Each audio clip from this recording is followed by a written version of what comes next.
आज हम बात करेंगे चेतना की यात्रा के बारे में।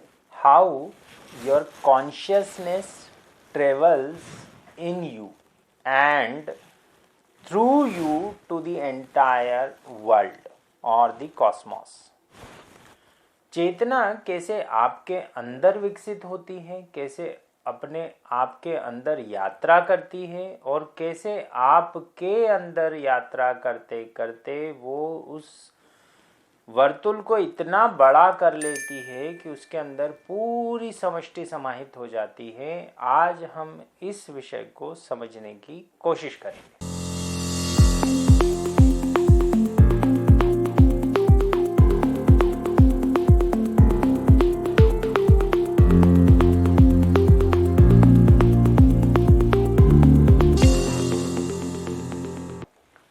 सबसे पहले चेतना जब एक मनुष्य शरीर में प्रवाहित होती है तो चेतना सबसे पहले आपको साहस प्रदान करती है।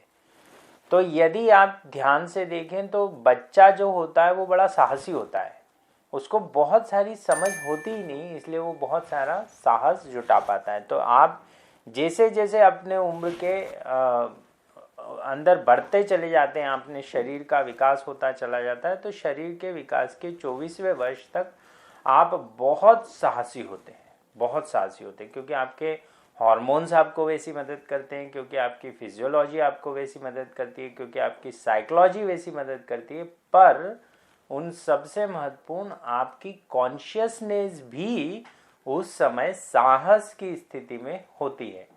तो यदि आप जितने योद्धा देखेंगे, यदि आप जितने एडवेंचरस स्पोर्ट्स देखेंगे, वो इस एज कैटेगरी के लोगों के लिए ही बने होते हैं, बिफोर 24-25 तक के लोगों के लिए।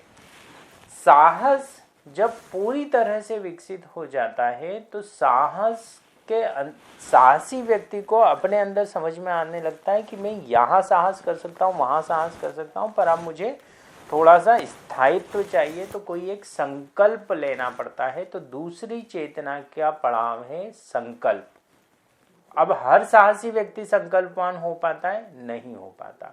क्या हर व्यक्ति साहसी हो पाता है? वो भी नहीं हो पाता, क्योंकि साहस पहला पड़ाव है, पर आप जहाँ से शुरू करते हैं वो तो बड़ी बड़ी निरीह अवस्था है। वहाँ पे तो आप साहसी भी नहीं होते हैं। धीरे धीरे धीरे धीरे आपके अंदर साहस बढ़ता है और 24वें वर्ष तक बढ़ता रहता है। फिर आपके अंदर संकल्प विकसित होना चाहिए। अनिवार्य नहीं है कि हर व्यक्ति में संकल्प पूरी तरह से विकसित हो, पर हर व्यक्ति में थोड़ा बहुत संकल्प विकसित होता चला जाता है। अगर आप कॉन्शियसली साहस को विकसित करें और फिर दूसरे पड़ाव पे जाएं और संकल्प को विकसित करने का प्रयास करें, तो धीरे धीरे धीरे धीरे धीरे धीरे आपके अंदर संकल्प बड़ा प्रगाढ़ हो जाएगा। और जैसा ओशो बोलते हैं कि संकल्पवान ही हो सकता है आत्मवान। आम आदमी के बूते की बात ही नहीं है कि परमात्मा के समझ के लिए प्रयास करे या उस यात्रा पे निकल भी पाए। उसके अंदर एक त्वरा जरूर होती है, पर उसके अंदर संकल्प का अभाव होता है। और आप जीवन के बाह्य स्वरूप में भी यदि देखें तो संकल्प के अभाव में आप कुछ भी नहीं कर सकते। यदि आप पढ़ाई करते हैं तो आपको संकल्प चाहिए, यदि आपको जीवन में सफल होना है तो संकल्प चाहिए, यदि आपको इवन वेट लॉस करना है तो भी आपका संकल्प बहुत मजबूत होना चाहिए। यदि आपको सिर्फ वॉकिंग करनी है, सिर्फ रनिंग करनी है, सिर्फ अपनी बॉडी बिल्डिंग करनी है, तो भी आपके अंदर बहुत महत्वपूर्ण संकल्प की आवश्यकता है। संकल्प कमज़ोर होगा तो आप विकसित ही नहीं हो सकते इस स्तर के बियॉन्ड। आप ये समझने की कोशिश कीजिए। और संकल्प को मजबूत करने के लिए आपको अपनी फिजियोलॉजी, आपको अपनी बायोलॉजी, आपको अपनी केमिस्ट्री सब साध के रखना पड़ता है। इसीलिए योग का इतना महत्व है। योग में जो यम नियम हैं वो आपके बाहरी आवरण में के मन के विचलन को कंट्रोल करने के लिए है। आसन जो है वो आपके अंदर बहुत सारा फिजियोलॉजिकल चेंज और केमिकल चेंज ले आते हैं, जिसकी वजह से आपको संकल्प साधना बहुत सरल हो जाता है। यदि आप किसी व्यक्ति को बोलेंगे कि आप आधा घंटा ध्यान लगाइए, तो वो जब तक संकल्पवान नहीं होगा उसके लिए असंभव हो जाएगा ये बात। हाँ, पर अगर साहस की स्थिति में तब भी वह असंभव सी ही स्थिति है उसकी। क्यों? क्योंकि उसके अंदर इतनी ऊर्जा बन रही है कि वो ऊर्जा को शांत नहीं करेगा तब तक उसके बैठना संभव नहीं है। तो संकल्प ठहराव है ऊर्जा का एक बिंदु पे। फिर जब इसके बियॉन्ड यात्रा आपकी कॉन्शियसनेस कर पाती है, 90% लोगों में, या मैं कहूँगा 80% लोगों में, 80 to 90% लोगों में संकल्प के बियॉन्ड जीवन जाता ही नहीं। चेतना की यात्रा में आता है समझ का पड़ाव।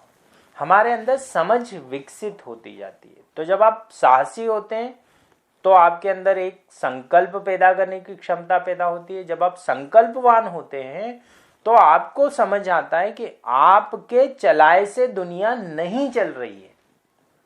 दुनिया बहुत बड़ी है, जीवन बहुत बड़ा है और मैं उसमें एक हिस्सा हूं। ये मेरा जीवन नहीं है, जीवन का मैं हूं। जीवन की पूरी यात्रा में मैं एक सिर्फ बिंदु मात्र हूं। ये जब समझ पैदा होती है तो इसको हम बोलते हैं समझ। अब ये मैच्योरिटी है, ये मैच्योरिटी सब में आ जाती है धीरे धीरे धीरे धीरे। कुछ लोगों में कॉम्प्रोमाइज करके मैच्योरिटी आती है। वो बोलते हैं नहीं, जीवन में कॉम्प्रोमाइज करना तो जरूरी है, ठीक है। पर कुछ लोगों में जीवन में समझ विकसित हो जाती है कि नहीं, जीवन का स्वभाव ये है। और जब जीवन का स्वभाव ये है तो मुझे जीवन के स्वभाव के अनुरूप बिहेव करना पड़ेगा। जैसे मुझे मेरे अंदर एक हमेशा समझ का जब विकसित हो रही थी समझ, या जब आज मैं देख पा रहा हूँ कि समझ विकसित हो रही है, तो मैं देख पाता हूँ कि मुझे पहले लोगों से, नॉर्मल लोगों से डील करने में बहुत ज़्यादा डिफ़िकल्टी होती थी, क्योंकि मेरे को हर बार उनके स्वार्थ, उनका शातिरपन, उनकी छोटे छोटे लालच, उनके घटियापन मुझे सामने दिखते थे। और वो दिखते थे क्योंकि मैं ध्यान में थोड़ा सा ज़्यादा था, तो मुझे बहुत साफ साफ दिखते थे कि ये क्या कर रहे हैं। और मुझे ऐसा लगता था कि ये इतनी कुटिलता कर रहे हैं तो मुझे इनकी ज़रूरत क्या है, या मुझे इस काम में ही क्यों इन्वॉल्व होना है। मुझे लोगों से भी अलग हो जाना चाहिए और काम से भी अलग हो जाना चाहिए। और मैं बहुत सारे काम छोड़ देता था बीच में।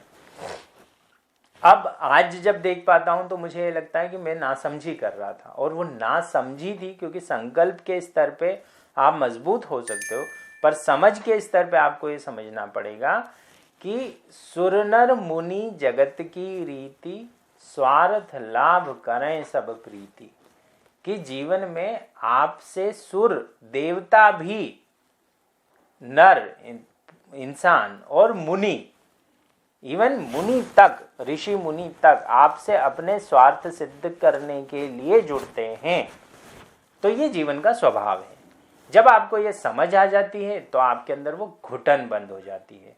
तो आपको भ्रष्टाचार, व्यभिचार, दुराचार, ट्रैफिक की समस्याएं, हत्याएं, लूट डकैती, राजनीतिक समस्याएं, सब आपको जीवन का एक खेल, एक लीला का हिस्सा लगने लगती हैं।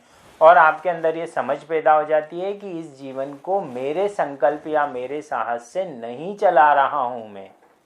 जीवन कहीं और बड़ा है, बहुत बड़ा है, जिसके अंदर मैं चल रहा हूं और जिसके तहत मुझे अपने आप को विकसित होते हुए देखना है।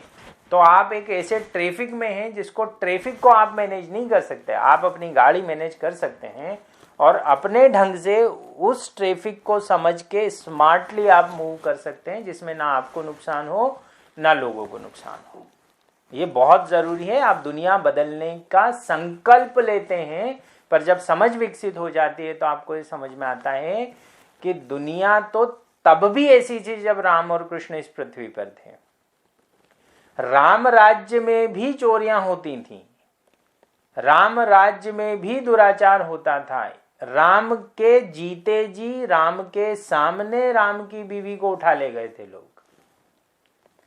तो वो तो राम संकल्पवान थे, राम साहसी थे, राम सामर्थ्यवान थे, जो सब कुछ मैनेज करके वापस ला पाए। तो आपको ये समझना पड़ता है कि जीवन बहुत विशाल है, आप बहुत छोटे हैं, तो आपके संकल्प बहुत छोटे हैं। पर ये समझ विकसित होने के लिए संकल्प विकसित होना ज़रूरी है, नहीं तो आप एक कॉम्प्रोमाइजिंग मीडियोक्र कर लाइफ जीकर ख़त्म कर देंगे अपनी लाइफ को। और जब ये समझ विकसित हो जाती है तो एक मज़ेदार बात ये आती है कि जीवन आपको प्योर ड्रामा लगने लगता है। इवन जब आप डेथ बेड पे होते हैं तब भी आपको ये ड्रामा लगने लगता है। ऐसा हुआ कि अभी पिछले सालों में मुझे कोरोना हुआ और 10 दिन में अस्पताल में भर्ती रहा। और चूँकि कोरोना एक ऐसी महामारी थी जिसमें आप अपने परिवार से भी नहीं मिल सकते, कोई आ नहीं सकता आपसे मिलने, तो मुझे वो जो मृत्यु का नृत्य था मेरे आसपास कि हर 4-5 घंटे में उस अस्पताल में कोई मर जाता था, और आप उस परिस्थिति में हो जहां सब के बीच में आपका भी नंबर लगा हुआ है, तो आपको लगता है कि मेरा नंबर कब आएगा, वो वाली स्टेट होती है। और तब आप ये देखते हो कि जीवन और बड़ा है। जीवन सिर्फ ये परिवार खत्म हो रहे हैं, वो व्यक्ति खत्म हो रहा है, या मैं खत्म होने वाला हूँ से और आगे दिखने लगता है। पर वो समझ सतत विकसित होते रहनी चाहिए। तो जब आपकी सांसें कमज़ोर होती चली जाती हैं, जब शरीर में से 1 किलो वज़न रोज घट रहा होता है, तब भी आपको पता होता है कि जीवन शरीर नहीं है। ये समझ थोड़ी सी मुश्किल से आती है, पर आ जाती है और सबको आती है। इसके बियॉन्ड, हाँ, सबको उनको आएगी जिनके संकल्प सधे हों कभी जीवन में। जो कमज़ोर जीव रहे हैं वो नहीं समझ पाते हैं। जैसे एक कुत्ता या एक बिल्ली, उसकी चेतना उतनी विकसित हुई नहीं तो वो समझेगा नहीं। वैसे इंसानों में भी ऐसा होता है। सारे इंसान दिखते सब एक जैसे हैं, पर होते नहीं है चेतना के स्तर पर एक जैसे। तो जिनके अंदर वो विकास हुआ है चेतना का, वो उस स्तर की समझ पैदा कर पाएंगे। तो 3 स्टेप हुए। एक पहला स्टेप है साहस, दूसरा स्टेप है संकल्प, तीसरा स्टेज है समझ। तीसरे स्टेज पे जब आप आते हैं तो आपको पूरी दुनिया में जो खेल चल रहा है वो बहुत प्यारा लगने लगता है और बहुत बड़ा लगने लगता है, सारी दुष्टताओं के बाद भी। आप किस स्तर पर हैं ये आप तय कीजिए और मुझे बताइए कि आप उस स्तर को प्रगाढ़ करने के लिए, जैसे जब आप साहस के स्तर पे तो साहस को प्रगाढ़ कीजिए, जब आप संकल्प के स्तर पे हैं तो संकल्प को प्रगाढ़ कीजिए। इन 2 स्तरों को प्रगाढ़ करने के लिए आप क्या कर रहे हैं। और जब आप समझ में होंगे तो समझ आपको एक अवेयरनेस पैदा करेगी। Awareness about your body, awareness about your breathe, awareness about your mind, awareness about your thought, emotions, the entire Cosmos. तो वो एक समझ पैदा करेगी, रिश्तों की समझ बहुत अच्छे से पैदा होगी। फिर आता है सबसे आखिरी और सबसे महत्वपूर्ण स्टेज, और वो सबसे महत्वपूर्ण स्टेज है समर्पण का। समर्पण का स्टेज वो स्टेज है जो भक्त का स्टेज है। समर्पण का स्टेज वो स्टेज है जिसमें नृत्य घटित होता है। आप उस स्तर पे होते हैं जब चेतना आपको ये समझा देती है कि ना आपकी समझ में कुछ आ रहा है, ना आपके संकल्पों से कुछ घटा, ना आपके साहस से कुछ हुआ। आपके अंदर ये समझ पैदा हो जाती है कि मेरे अंदर समझ ही नहीं है। और तब जब आप एक बिंदु को भी पूरा नहीं समझ पाते हैं, आप अपने शरीर को भी, दूसरों की तो बात छोड़िए, आप अपने अंगूठे को पूरा नहीं समझ सकते आप अपने, क्योंकि वो समष्टि का रास्ता बन जाएगा अदरवाइज आपके लिए। और आपको जब ये समझ पैदा होती है कि ये तो बहुत विराट है, तब आपके अंदर एक समर्पण पैदा होता है। और वो समर्पण किसी एक व्यक्ति, किसी एक भगवान, किसी एक देवी, एक देवता की तरफ नहीं होता, पूर्ण समर्पण होता है।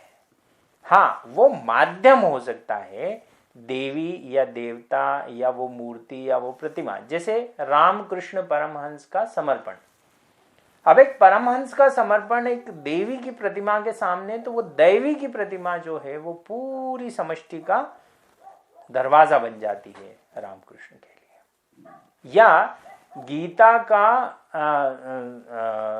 या कृष्ण के प्रति अर्जुन का समर्पण, गीता के एंड में जो समर्पण अर्जुन ने दिया वो एक पूर्ण कर्मयोगी का समर्पण अपने उस गुरु के सामने है जो उसका रथ चला रहा है। या मीरा का समर्पण जो कृष्ण के प्रति है। ये जो समर्पण है, ये समर्पण कृष्ण के प्रति, ये समर्पण उस सारथी के प्रति, ये समर्पण उस दैवी के प्रति तो है ही, पर वो दैवी के प्रति इसलिए समर्पण, देवी के प्रति इसलिए समर्पण है, या उन दैवी शक्तियों के प्रति इसलिए समर्पण है क्योंकि उन्होंने समष्टि का मार्ग खोल दिया आपके लिए और आपको ये समझाया कि समझने से कुछ नहीं होता, संकल्प से कुछ नहीं होता, बस यहाँ तक पहुँचा जाता है। साहस, संकल्प और समझ, ये वो सीढ़ियाँ हैं, ये वो पायदान हैं, ये वो सोपान हैं जो आपको समर्पण तक ले जाते हैं। इसीलिए आप कर्मयोगी हो, क्रिया योगी हो, राजयोगी हो, ज्ञान योगी हो, पराकाष्ठा हमेशा भक्ति योग में होती है।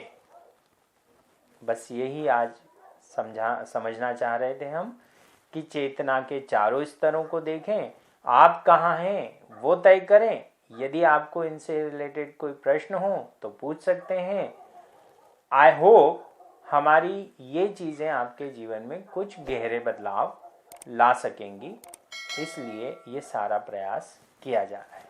धन्यवाद। विकास सिंह, साइनिंग ऑफ।